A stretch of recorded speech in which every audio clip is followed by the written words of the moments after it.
नहमदुहु व नसल्ली अला रसूलिल करीम बिस्मिल्लाहिर्रहमानिर्रहीम रब्बि इश्रह ली सदरी व यस्सिर ली अमरी वहलुल उक़दतम मिन लिसानी यफ़क़हू क़ौली सदक़ल्लाहुल अज़ीम। जनाब मोहम्मद ज़ीशान साहब, सदर अल-ख़िदमत फ़ाउंडेशन घोटकी, तशकील अहमद सिद्दीकी साहब, अमीर जमात इस्लामी घोटकी के अवाम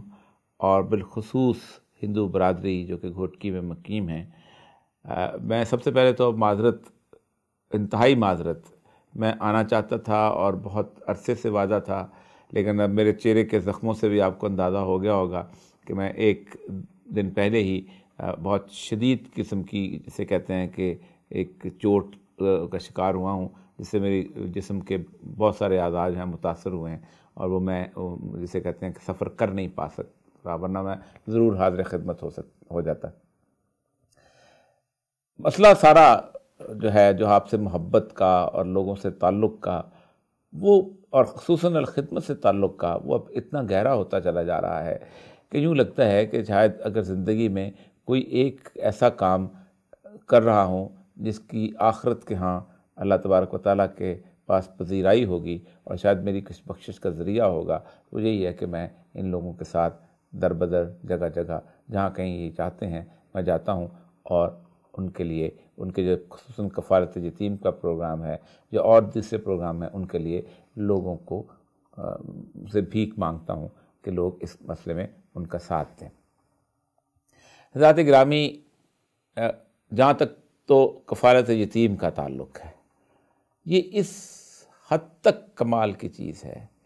ख़ुद सैयदुल अंबिया सल्लल्लाहु अलैहि वसल्लम ने बार बार इसके बारे में कहा और बहुत सारे लोगों ने आपको यहाँ पर यकीनन कहा होगा। मेरी बात एक जिसे कहते हैं एक दोहराने वाली बात रह जाएगी उन हदीस को कि आप यतीम के सर पे हाथ फेरेंगे तो उसके बाद आपके उतने जितने उसके सर पे बाल होंगे उतने ही गुनाह माफ़ हो जाएंगे। लेकिन बुनियादी मसला यह है, कभी कभी मैं सोचता था कि अल्लाह तबारक व तआला ने ख़ास तौर पर इस यतीम के बारे में क्यों इतना ज़िक्र किया। कभी कभी आप सोचें, मग़रब का मुतालिया करें तो आप हैरान होंगे कि मग़रब में इंसानी हकूक़ का तस्वर दिया गया है, जबकि इस्लाम में हुकूकुल इबाद का तस्वर दिया गया है। अमूमन इसे एक समझ लिया जाता है, दोनों में ज़मीन आसमान का फ़र्क है। हुकूकुल इबाद बिल्कुल और चीज़ है। हकूक़ इंसानी का मसला यह है कि एक मुल्क है, उस मुल्क में अगर 5 लाख बूढ़े एक शानदार किस्म के ओल्ड एज होम्स की सिलसिले के अंदर मुकीम हैं या बच्चे मुकीम हैं, तो बुनियादी तौर पर आप हैरान होंगे कि उनके बारे में ये समझ लिया जाता है कि उनको हर तरह की फैसिलिटी मुयसर होती भी है। उनको मेडिकल केयर मिलती है, उनको रिक्रिएशनल फैसिलिटीज़ मिलती है, उनके लिए नर्सिंग केयर मौजूद, सब कुछ मौजूद होता है। तो अकॉर्डिंग टू द स्टैंडर्ड्स, उन तमाम तर चीज़ों के बावजूद जो कि स्टैंडर्ड बना दिए गए हैं, वो मुल्क दुनिया का बेहतरीन मुल्क करार दिया जाता है। लेकिन मेरा अल्लाह उन घरों पर लानत भेजता है कि जिनसे 5 लाख वो जो बूढ़े हैं वो उठ के ओल्ड एज होम में जाते हैं। तो असल मसला ये है कि इस्लाम जो है रिश्ते के हवाले से हक़ डिटरमिन करता है। बाप का ये हक़ है, माँ का ये हक़ है, बीवी का ये हक़ है, बेटी का ये हक़ है, पड़ोसी का ये हक़ है, इस तरह फिर इलाके का हक़ है। यतीम वो वाहिद शिकार होता है कि जो इस ख़ानदानी निज़ाम और इस रिश्ते के निज़ाम से टूट जाता है। उसका बाप नहीं है या उसकी माँ नहीं है तो उसके लिए ख़ानदान नहीं है, तो उसकी कफ़ालत जो है सैयदुल अंबिया सल्लल्लाहु अलैहि वसल्लम ने इसीलिए उसके ऊपर सबसे ज़्यादा अहमियत दी। इसका एक मशहूर वाक़या एक हदीस का आता है कि आप सल्लल्लाहु अलैहि वसल्लम एक दफ़ा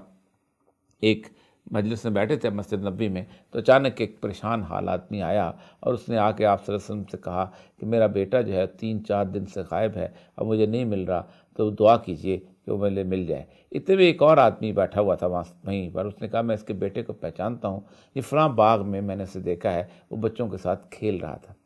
वो आदमी तेज़ी से जाने लगा तो आपने उसे रोक लिया और आपने उसे कहा देखो तुम जाओगे तो उसको बेटा कह के मत पुकारना, उसको नाम लेना। हो सकता है उन बच्चों में से कोई एक यतीम बच्चा हो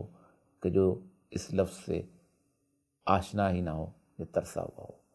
तो इस हद तक एहतियात यतीम के बारे में की गई है। तो एक तो इनका प्रोग्राम कफ़ालत यतीम, मैं इसको जहाँ जहाँ भी देखा है, जिस जगह भी देखा है, ये ऐसी चीज़ है कि जो किसी माशरे को बेहतर बनाने के लिए इससे बड़ी खिदमत नहीं की जा सकती कि आप उन बच्चों को जो ज़हानत रखते हैं, جو استعداد رکھتے ہیں اور صرف اس لیے پیچھے رہ جاتے ہیں کہ ان کے والدین ان کے پاس نہیں ہوتے یا وہ ان کے والدین جلدی چلے جاتے ہیں، تو یہ دوسرا جو ہسپتال کے بارے میں ایک اور بڑی کمال کی بات ہے، یہاں تک تو ہسپتال میں مریضوں کے کام آنا تو